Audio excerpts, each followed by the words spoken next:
Con nuestros invitados, ponemos el punto sobre la I. Sobre este tema conversaremos en los próximos minutos con el asambleísta Darwin Pereira, primer vocal del Consejo de Administración Legislativa. Asambleísta, ¿cómo está? Buenos días. Bienvenido a este espacio. Un abrazo para toda la culta audiencia. Asambleísta, vamos a conversar hablando sobre lo que está pasando en el país. Se ha liberado a Leonidas Issa en horas de la madrugada después de la detención que fue calificada como ilegal por parte de Pachacuti, la CONAIE y las organizaciones sociales. ¿Qué está pasando en este momento en el Ecuador? Bueno, en este momento ya Leonidas Issa ha sido liberado, no obstante, tiene o pesa sobre él un proceso que se ha abierto de investigación respecto de infracciones penales que habría cometido, pero que podrá defenderse en libertad. Sin embargo, creemos que el gobierno equivoca su accionar al detener a uno de los líderes de la protesta, de una protesta justa, una protesta que se da porque él ha prestado oídos sordos a muchas de las peticiones de lo que en esa protesta en este momento se están expresando. Le pongo un ejemplo. En la sierra, el precio del litro de leche no lo dejan de pagar a 25 o 30 centavos, cuando el precio oficial es 42. Y el gobierno no ha hecho absolutamente nada para solucionar ese problema. En la costa, el precio de la caja de banano, que es 6,25, la terminaron pagando hace 3 meses en $1.25. Hoy no dejan de pagar a $4, cuando, repito, el precio oficial es 6,25. El gobierno, este gobierno, el de Guillermo Lasso, aprobó la importación de 179,000 toneladas de maíz. 179,000 toneladas de maíz que llegarían en los próximos días. Y usted debe saber que en el siguiente mes, en el mes de julio, arranca la cosecha de maíz en el país. ¿Qué quiere decir esto? Que va a llegar el maíz justo en la época de cosecha, el maíz importado, y lo que va a hacer es quebrar a los maiceros. Frente a situaciones como estas, obviamente que el pueblo ya no aguanta más y tiene que rebelarse, y lo ha hecho de esta manera. Se pide la radicalización de la protesta. Ayer se lo dijo así durante la rueda de prensa. ¿Se podría radicalizar y hasta dónde podría llegar? Bueno, yo no creo que sea hora de radicalizar nada, ni de parte del gobierno ni de parte de los manifestantes. Es mi punto de vista, por supuesto. Me parece que este es el momento que el gobierno debe mostrar sus dotes de estadista, debe mostrar su capacidad de diálogo. Pasó 10 años diciendo que no lo escuchaban al pueblo. Recordemos que el mismo presidente decía que el valiente pueblo indígena hacía bien en salir a las calles. Yo no sé si usted tenga esos datos, pero así decía el presidente de la República. En ese momento, cuando él era candidato o pretendía llegar a la presidencia. No me parece justo que él cambie su discurso. Ese valiente pueblo indígena, que él muchas veces lo felicitó por estar en las calles, hoy está en las calles reclamándole a él, a este gobierno, que debe escuchar. Y en este momento la única alternativa es el diálogo, no hay otra alternativa. Caso contrario, si esto se radicaliza, podríamos repetir escenarios como el del 99 o el del 96, en la que los presidentes tuvieron que abandonar su cargo porque la protesta se radicalizó. Ahora se pone sobre la mesa también por parte de Pachacuti procesos de juicios políticos. Ministro de Gobierno, Ministro del Interior van a ser convocados a la Comisión de Garantías Constitucionales del Legislativo, pero ya se prevé precisamente un proceso así. ¿Cuál es la posición del bloque? Bueno, la posición del bloque es no permitir al ministro del Interior, especialmente. Con el del Gobierno no hemos tenido todavía ningún roce, pero sí con el del Interior, respecto de que justifica la aplicación de estas detenciones arbitrarias e ilegales, de que ha llamado a que la protesta no es como él quería que hagan una protesta con rositas frente a Carondelet, diciéndole que sea malito, presidente, verá que nos estamos muriendo de hambre, verá que no tenemos medicina, aquí le dejamos una rosita para que usted reflexione. Esa es la protesta que quería el ministro Carrillo, y obviamente no le vamos a hacer ese tipo de protesta porque nadie protesta de esa manera. Tenemos a las mujeres de nuestros hermanos ecuatorianos pariendo afuera de los hospitales porque resulta que este presidente no les da medicinas a los hospitales, no les da quirófanos, los hospitales están cayendo en pedazos y no se hace absolutamente nada. Entonces la protesta no va a ser de otra manera que fuerte, que a viva voz, porque se cansaron de esperar que el gobierno los atienda y no los atendió, y consecuentemente eso debe entenderlo el gobierno. Y si para ello saca a un ministro a decir que hay que darle garrote, que hay que salir a meter preso a todos los manifestantes, pues creo que el día de mañana les van a faltar cárceles, pero también va a tener que enfrentarse al bloque de Pachacuti, que ha dicho que lo va a traer a la Asamblea, especialmente el ministro del Interior, para que responda por estas atrocidades que está haciendo en la represión contra nuestros hermanos indígenas. Se habla que mañana podría ser un día decisivo en el país. Muchos han calificado que mañana se pueden radicalizar las protestas, se unen los trabajadores, se une ya también la Unión Nacional de Educadores, vienen también por parte de la FENOCIN hasta la ciudad de Quito, y a la par hay una sesión de pleno convocada a partir de las 13 horas en donde se presentará una resolución. ¿Qué se tiene previsto para la jornada de este jueves? Mire, en el tema de las protestas, no están protestando de locos. Mire, la UNE, que nosotros como asamblea, y usted lo sabe muy bien, le equiparamos los sueldos. Logramos esa subida, tan anhelada subida de sueldos que ellos querían. Pero el presidente hasta el día de hoy les cumple. A pesar de que perdió su batalla en la Corte Constitucional, hasta el día de hoy ejecuta la equiparación salarial.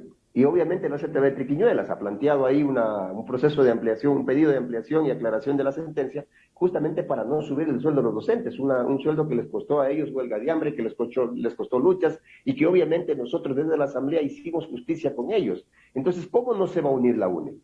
¿Cómo no se van a unir los lecheros si, repito, les están pagando a 30 centavos y el gobierno no hace absolutamente nada? Usted sabe muy bien, porque usted cubre la noticia de la Asamblea. Nosotros trajimos aquí dos ex ministros de Agricultura. Después de expresar todo lo que quisieron decir, se dieron por vencidos, porque no han podido solucionar el problema agrícola del país, no porque ellos no eran capaces, yo no creo que no hayan sido capaces, sino porque no tuvieron el apoyo del gobierno. Este gobierno le ha dado la espalda al sector agrícola del país, y un Ecuador que es mayoritariamente agrícola, un Ecuador que tiene bananeros, un Ecuador que tiene maiceros, que tiene soyeros, que tiene arroceros, que tiene lecheros, que tiene ganaderos, que tiene palmicultores, que tiene cañicultores. Yo no sé si usted sepa, por ejemplo, hoy podríamos solucionar el problema del aceite a través de aceite de palma.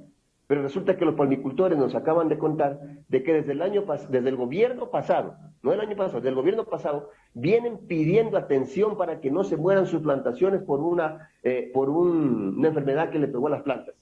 Y resulta que se han muerto miles de plantaciones de palma, de donde pudimos haber ahora mismo extraído el aceite para que no suba tanto el aceite, y el gobierno, ni el anterior ni este, han hecho absolutamente nada, ni a través del Ministro de Agricultura, ni a través del Banco Fomento, para poder recuperar sus plantaciones de palma. Así que mire, frente a esa negligencia, hoy los ecuatorianos tenemos que pagar más caro el aceite y la gente ver cómo sus plantaciones se van al piso. En consecuencia, me parece que el día de mañana va a ser un día decisivo, tanto a nivel de las protestas sociales en las calles, que ya se suman más sectores, que va a tomar más fuerza la protesta, pero también a través de una asamblea que hoy en día, a través del bloque Pachacutic, se sintoniza con el pueblo y va a pedir la comparecencia de algunos actores políticos del país, porque no los tenemos ahí, no les pagamos seguridad, carros blindados y todo este tipo de cosas, viáticos, aviones, etcétera, para que maten de hambre al pueblo. En consecuencia, tendrán que venir a responder a la asamblea las peticiones del pueblo. Esta resolución entonces diría por un tema de un llamado a comparecencia ante el Pleno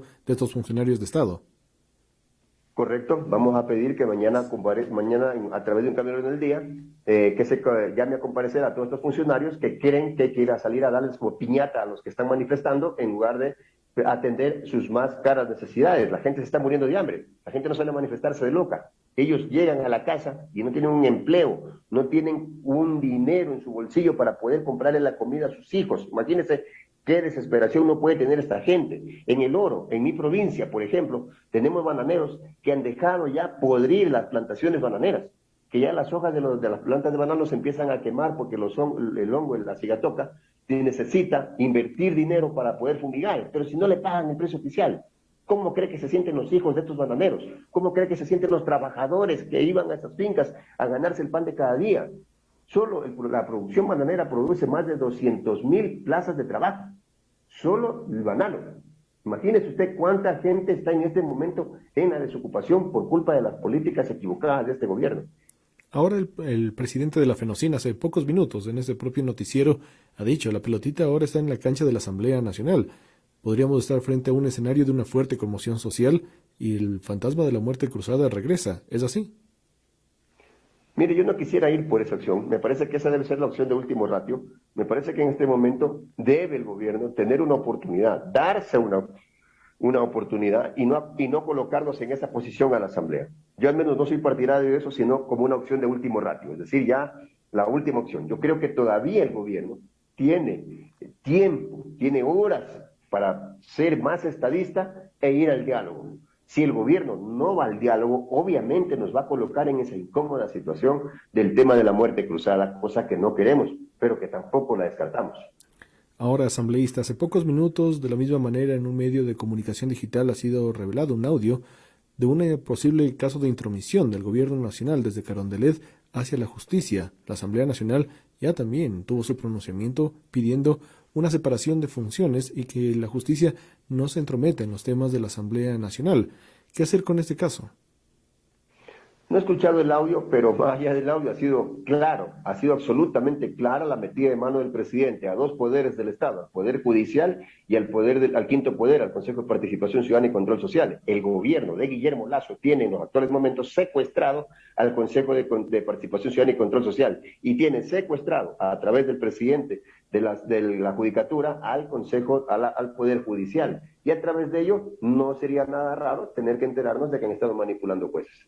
Sobre este tema, de la misma manera, hablaba Esteban Torres, asambleísta representante de la provincia de Tungurahua, el día de ayer y decía: el gobierno está presionando por el regreso de Guadalupe Llori a la presidencia de la Asamblea Nacional. ¿Qué se ha dialogado sobre este tema dentro de Pachacutic? Bueno, ese tema es un tema extremadamente delicado, primero porque el gobierno no tiene por qué presionar jueces. O sea, eso es lo que nosotros sabemos, esa es la información que tenemos, que el presidente está presionando jueces para que regrese la expresidenta Guadalupe Llori. No tiene nada que hacer la justicia debe dejarnos a la Asamblea resolver nuestros problemas dentro de la Asamblea, porque somos un poder del Estado, somos el primer poder del Estado y consecuentemente necesitamos esa autonomía. Así que rechazamos todo tipo de injerencia de parte del gobierno a favor de la expresidenta Guadalupe Llori. Ahora, usted también ha propuesto reformas a la Ley Orgánica de la Función Legislativa, tema con el que nos convocamos, pero claro, por un tema coyuntural hemos hablado de la situación política y social del país. Estas reformas, ¿cómo permiten arreglar lo que está pasando casa adentro? Bueno, primero porque lamentablemente la ex asamblea nos dejó poniendo ahí un artículo 18, una reforma en el artículo 18 que hoy en día no sabíamos cómo caminar en ese sentido, porque jamás dejó el procedimiento. No es lo mismo destituir una autoridad, no como asambleísta de la asamblea, que destituir un asambleísta como tal. Las causales, las razones son totalmente distintas y tratar de emparejar las dos cosas ha sido un problema que ha obligado, que nos ha visto abocados a tener incluso metidas las narices de la función judicial acá. Consecuentemente, lo que hacemos ahora en esta reforma es regular el procedimiento que se tendrá que seguir para aplicar el artículo 18 y que ya no se tenga que ceñirse a lo que habla el artículo 166, que es el procedimiento para destituir a asambleístas de la curul de asambleístas. No debimos, jamás debió la anterior asamblea pensar que era lo mismo. Así que, consecuentemente, lo que hacemos en esta reforma es introducir un procedimiento de cuáles serían los pasos que se tendrían que seguir para la destitución de una autoridad, básicamente de una autoridad del CAL, de uno de los miembros del CAL, sea la presidenta o sean los vocales. Finalmente, legislador, hablando de estos temas de casa adentro, se ha hablado mucho de que el bloque rebelde de Pachacutic pondría el nombre para la primera vicepresidencia de la legislatura. El presidente Virgilio Saquicela ha dicho que se va a convocar ya esta sesión entre esta y la próxima semana. ¿Qué se ha dialogado? ¿Cuáles son los nombres que se tienen en carpeta? Bueno, todavía no hay nombres, estamos valorando casa adentro al interior de los rebeldes.